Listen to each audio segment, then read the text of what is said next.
Bom, olá a todos. A gente vai agora para a parte 3 da aula 7 de revisão para o Enem, falando de fungos, né? Quando a gente pensa em fungos, a gente lembra logo de cogumelos, lembra de pão, bolo mofado, né? Alimentos mofados, tá?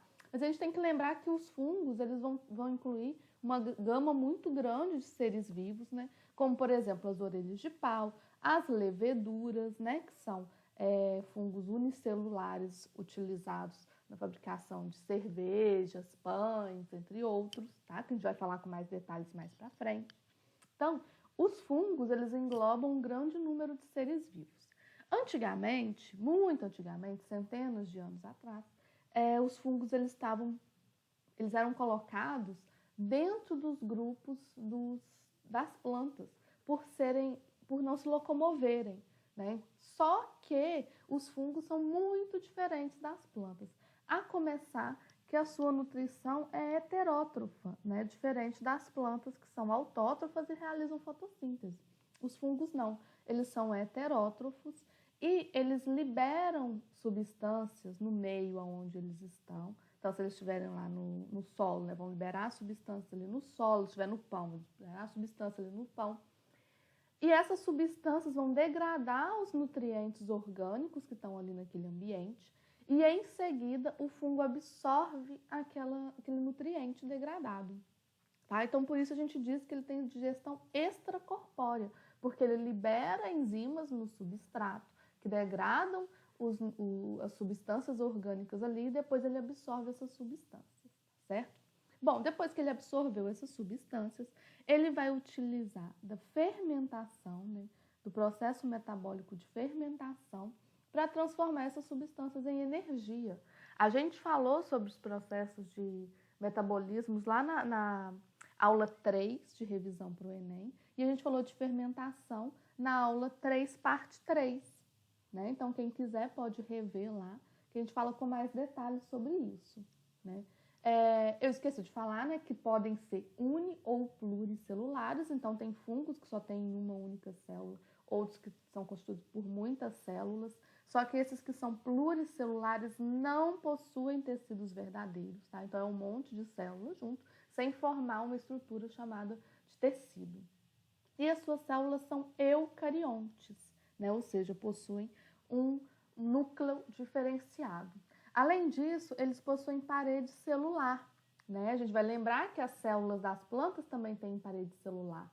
Só que é importante destacar que a parede celular dos fungos, ela é de quitina, bem diferente da parede celular das plantas, que é de celulose. E a quitina, ela é uma substância que é encontrada também no exoesqueleto de artrópodos, né? De um grupo grande de animais. Tá? Então, essa substância aqui, além da questão de serem heterótrofos e tudo mais, faz com que os fungos eles sejam evolutivamente mais próximos dos animais do que das plantas. Então, aquela ideia antiga, né, que eu comentei aqui no início, de agrupar fungos dentro de plantas, ela já caiu por terra há muito tempo. Ninguém utiliza essa classificação mais, tá bem? Além disso, né, a gente vai ver alguns termos aqui característicos dos fungos, né, em que as células elas recebem o nome de hifas e um conjunto de hifas, ou seja, um conjunto de células, é o micélio. Né? Então, aqui está mostrando tipos diferentes de hifas em que tem um septo separando os núcleos, aí a gente diz que é uma hifa septada, e aquelas que não têm esse septo, que são hifas cenocíticas, tá? Aqui, no caso, são hifas septadas, mas que estão com 2 núcleos, né? Que a gente chama de dicariótico. Na verdade, a gente nem diz que é 2N, a gente diz que é N mais N, tá certo? E o esporanjo é a região dos fungos que vai produzir esporos de forma sexuada. Então, vai participar da reprodução sexuada dos fungos, né? Então, é uma estrutura de produzir esporos através da reprodução sexuada, tá? E o que vai ser esse esporângio? São essas estruturas que a gente vê, ó, os cogumelos, o asco, essa estrutura que a gente chama de asco, a orelha de pau que a gente está vendo, né? Esse outro cogumelo um pouco diferente, tá? Isso aqui é que são os esporângios. Quando a gente vê essas estruturas, a gente está vendo, então, uma estrutura de reprodução desses fungos. Na verdade, né, vou pegar como exemplo aqui esse cogumelo, aqui embaixo da terra tem muito mais hifas, né? É um caminho gigante de hifas que tem aqui, e aí quando duas hifas diferentes, de linhagens diferentes, se encontram, é que vai ocorrer um processo de reprodução sexuada que vai formar essa estrutura. A mesma coisa vai acontecer com essa estrutura aqui. Aqui embaixo da terra tem hifas muito grandes, tá? Que a gente não consegue ver, são microscópicas, mas aqui embaixo formando longos caminhos de hifas, e aí quando duas hifas se encontram, elas vão formar então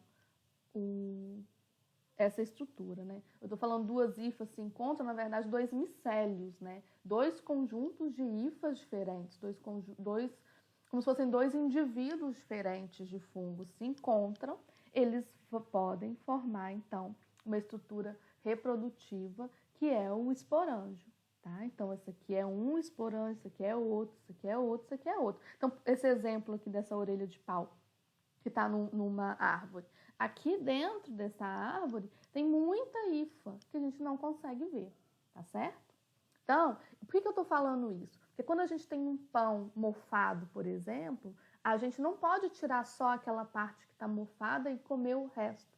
Por quê? Porque no resto tem a hifa já do fungo que está ali, que pode produzir substância tóxica, né? A parte que a gente vê mofada é simplesmente a parte a estrutura reprodutiva daquele fungo, tá certo? Então, tomar muito cuidado com isso. E a gente vai falar um pouquinho de alguns grupos de fungos, né? Só para vocês conhecerem esses grupos, né? Um deles são os quitridiomicetos, em que a maioria é aquático e a maioria unicelular, tá? Então, aqui é uma fotomicrografia de um deles, né? Que vive, que é unicelular, tá joia? E vive no meio aquático. Os ascomicetos, eles formam essa estrutura que a gente chama de asco, né? Parece uma tigelazinha, e aí essa é a estrutura reprodutiva. Como eu disse para vocês, aqui debaixo da terra vai ter muito micélio de fungo aqui para baixo. Aqui também, tá? Aqui também. Aqui nesse esquema, está mostrando mais ou menos como que acontece. Então, está representado em vermelho as hifas de um indivíduo de fungo e em preto as hifas de um outro indivíduo. Então, olha, quando elas encontram, é que elas vão formar essa estrutura, esse asco. Esse asco ele é quase todo formado por células dicarióticas. O que isso significa? Que tem núcleo que vem da célula vermelha e núcleo que vem da célula preta. Então, olha, vocês podem observar aqui, ó, são hifas com dois núcleos, né?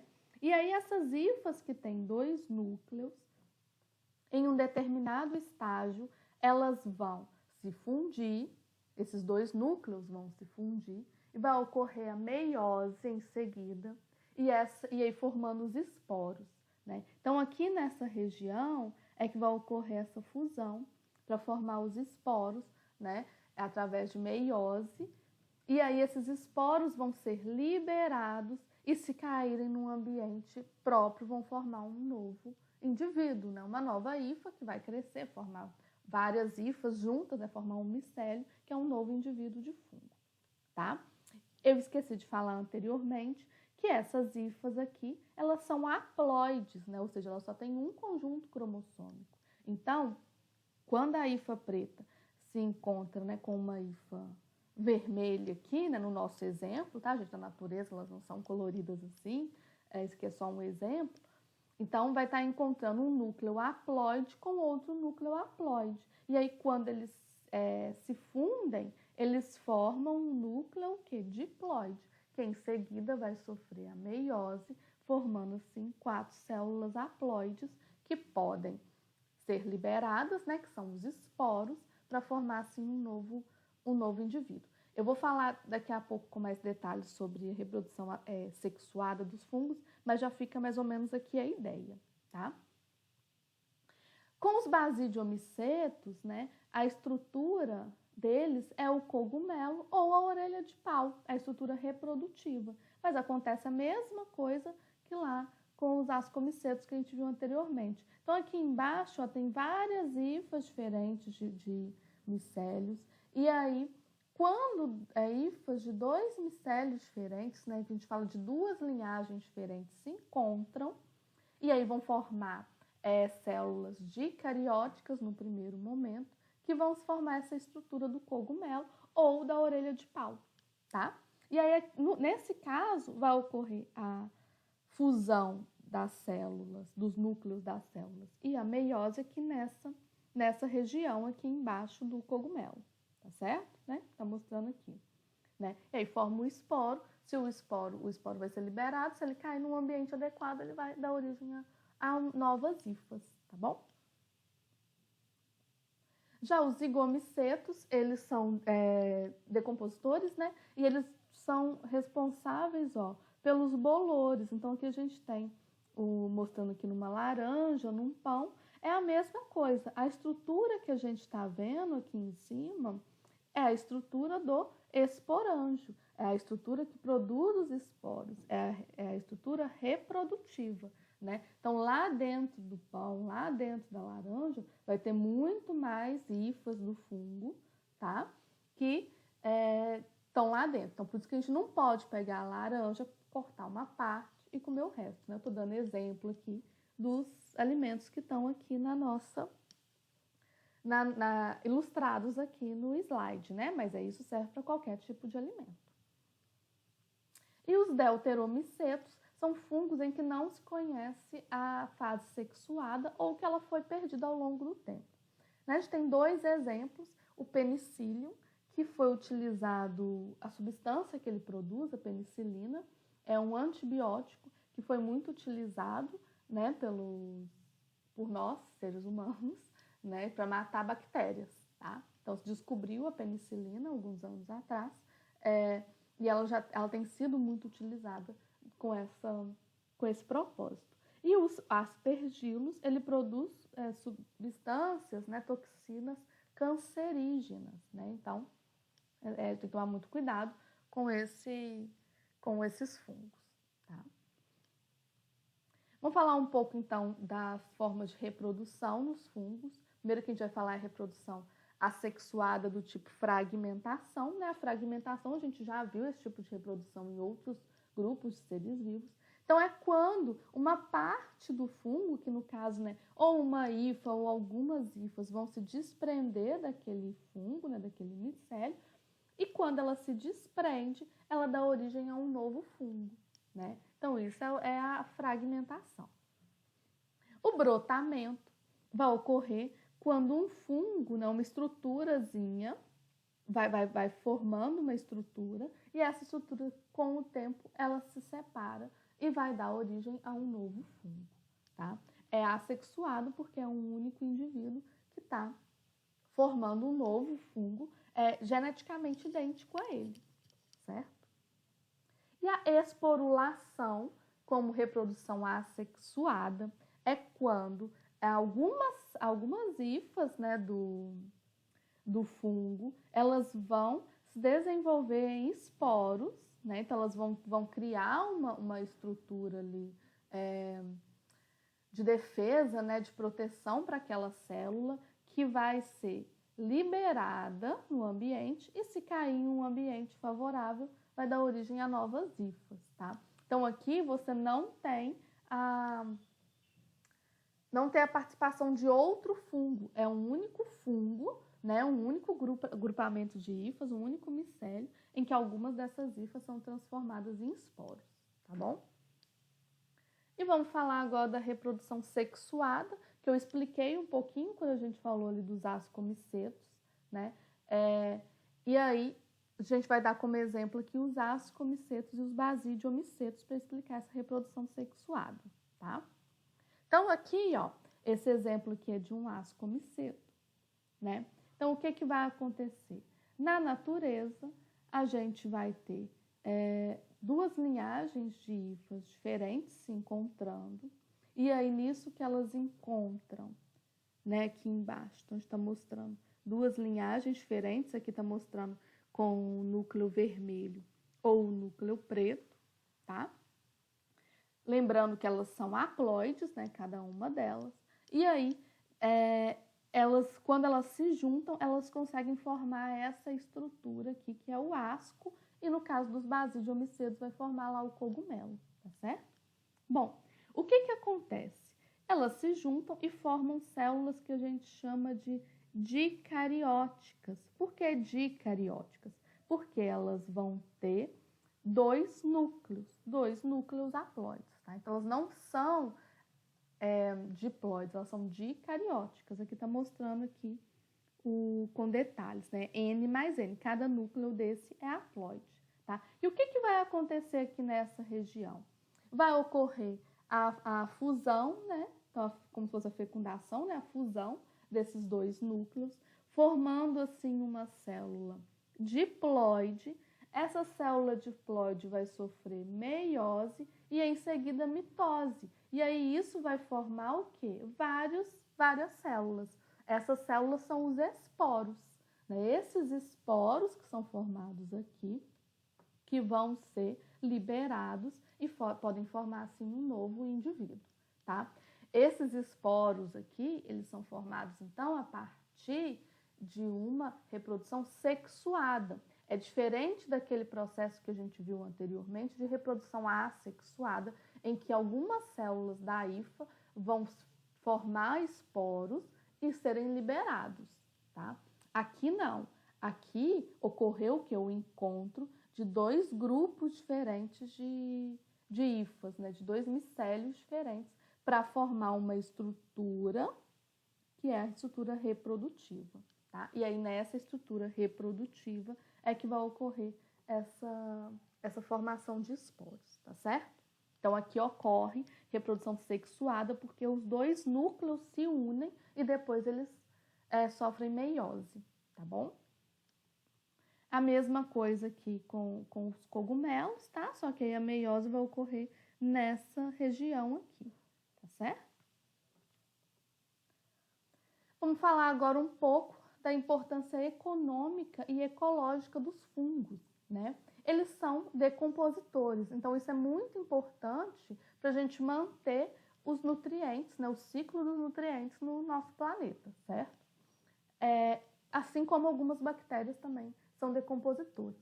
Só que o fato deles serem decompositores, eles podem causar alguns prejuízos econômicos para a gente, né? Como, por exemplo, mofar diversos alimentos, parede, roupa, cercas, né? Entre várias coisas que podem mofar, tá? Mas essa característica deles serem decompositores é fundamental na nossa ecologia, ela é fundamental para a ciclagem dos nutrientes, tá bem? A gente utiliza os fungos como alimento, né? Então, os cogumelos, diversos tipos de cogumelos, champignons, shiitake, shimeji, entre outros, a gente utiliza na nossa alimentação. Tomar muito cuidado, que a gente não pode sair aí na rua, ver um cogumelo na rua e come, por vários motivos. Primeiro, porque você não sabe se aquele ambiente pode estar tóxico ou não. E o segundo motivo, e mais importante, é que nem todos os cogumelos são comestíveis, né? Existem cogumelos tóxicos que fazem muito mal para a saúde, que podem até matar uma pessoa. E aí, então, você não pode sair aí por aí comendo. Ah, mas parece um champignon. Pode parecer e não ser. Então, a gente tem que comprar de algum produtor confiável, tá certo? Porque, além disso, existem cogumelos que são alucinógenos também, né? Então, tem vários problemas em se andar por aí e comer qualquer coisa, tá? Você tem que comprar de algum produtor conhecido, certo? Confiável, né? A gente utiliza os fungos na produção de diversos alimentos, né? Como, por exemplo, de pães e bebidas alcoólicas. E aí a gente volta lá na questão da fermentação alcoólica, né? Um dos fungos que é mais utilizado é a Saccharomyces cerevisiae. O que acontece? Vamos resumir aqui, né? Esse fungo, quando ele vai realizar o processo de fermentação, ele libera gás carbônico e álcool. Então, quando você vai fazer, né, um pão, alguma massa que você utiliza lá, o fermento biológico, né, que é algum fungo que vai ser utilizado, geralmente Saccharomyces cerevisiae, ele vai liberar gás carbônico e álcool. No caso, o gás carbônico faz com que a massa cresça, né? E o álcool vai ficar retido ali e vai evaporar quando você coloca o pão para assar, tá? Já para a fabricação de vinho ou cerveja, né, o que se utiliza, né, também esse mesmo fungo pode ser utilizado, Saccharomyces cerevisiae, e aí ele libera gás carbônico e álcool também nesse processo de fermentação alcoólica. E o que é utilizado aqui no caso é o álcool, né?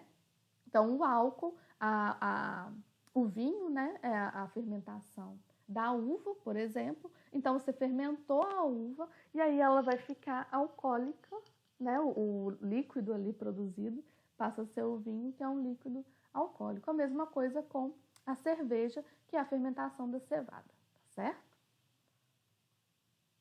A gente utiliza também fungos para produzir diversos tipos de queijo, como, por exemplo, o queijo Roquefort, que é o que se utiliza a espécie Penicillium roquefort, ou o queijo Camembert, que utiliza a espécie Penicillium camembert, né? E aí você forma diversos tipos de queijos utilizando esses fungos, tá? Substâncias de uso farmacêutico, como, por exemplo, a penicilina, né, que foi extraída inicialmente do Penicillium crisogeno, que foi uma experiência que foi realizada em que a pessoa que realizou a experiência estava fazendo um cultivo de bactérias, e aí por um descuido caiu o fungo lá e ele observou que onde tinha o fungo não crescia a bactéria.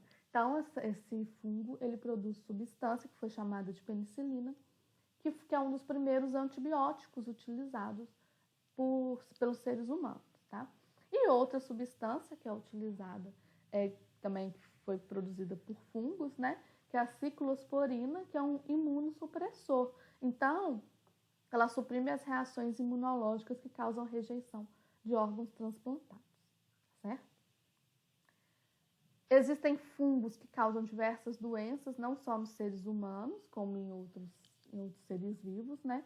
Por exemplo, seres humanos a gente tem a micose, aqui mostrando uma micose de pele, micose de unha, tem a candidíase, tá?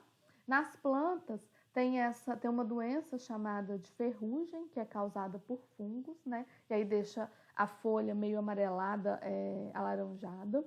Só tomar cuidado que nem sempre que a folha estiver amarelada ou alaranjada, significa que ela esteja com esse fungo, tá? Que esteja com essa doença. Existem folhas que são amareladas mesmo, e existem outras doenças que podem causar amarelamento das folhas, tá bem? Além disso, os fungos, eles podem estar associados com diferentes organismos, né, em relações mutualísticas. O que são essas relações mutualistas? Elas são relações em que são benéficas para os dois participantes, para os dois seres que estão participando, né? Primeiro que a gente vai falar são as micorrizas, que é uma associação entre fungos e raízes de plantas. Então, aqui está especificando esse desenho, né? Então, as raízes das plantas, os fungos, essas hifas dos fungos, elas vão se associar a essas raízes das plantas. Com isso, elas permitem, as hifas do fungo permitem que as raízes fiquem maiores, então aumenta a superfície de absorção da raiz, né? Considerando que a função da raiz ali vai ser absorver água e sais minerais. Isso, então, vai ser benéfico para a planta, porque ela vai conseguir absorver mais água e sais minerais. Já para o fungo vai ser bom, né, esses fungos que vão estar nessa associação, vai ser bom, porque eles vão estar utilizando o açúcar produzido pelas plantas através da fotossíntese para os suas funções vitais, tá bom? É importante destacar que não é qualquer qualquer espécie de fungo, nem qualquer espécie de planta que vai realizar essa associação, tá? Existem algumas espécies de fungos e algumas espécies de plantas que são capazes de realizar essa associação chamada de micorrizas. E os líquens. Os líquens, eles são associações entre algas e fungos ou cianobactérias e fungos, tá? Aqui tem 3 fotos, né, mostrando 3 líquens diferentes. Aliás, aqui está mostrando um outro líquen aqui do lado, esse aqui também tem um outro líquen do lado. Mas existem diversos tipos de líquens, tá? Que é só para representar alguns tipos, né? E nessa associação dos líquens, ela permite que a alga e o fungo que estão aqui, né, ou a cianobactéria, elas vivam em um ambiente em que eles não conseguiriam viver isoladamente, tá? Então, nesse ambiente que a gente tem o líquen, nem o fungo, nem a alga poderiam viver isoladamente. E aí, nessa relação, a alga, ela se beneficia porque o fungo protege ela de perda de umidade, né, do ambiente muito seco. E a alga produz, né, fotossíntese, realiza fotossíntese, e aí produz, então, substâncias, né, açúcares, carboidratos, que são utilizados para o fungo, para ele poder realizar as suas atividades. Tudo bem? Então, os 2 organismos que estão realizando essa associação, eles são beneficiados, por isso que é uma relação mutualista, tá? A gente finaliza aqui, então, a parte 3 da aula 7. Vocês podem encontrar essas aulas no YouTube ou Facebook, Prof. Tatiana Siviero, e qualquer coisa, mandar e-mail tati.siviero@gmail.com. Até mais com a aula 7, parte 4 de revisão para o Enem.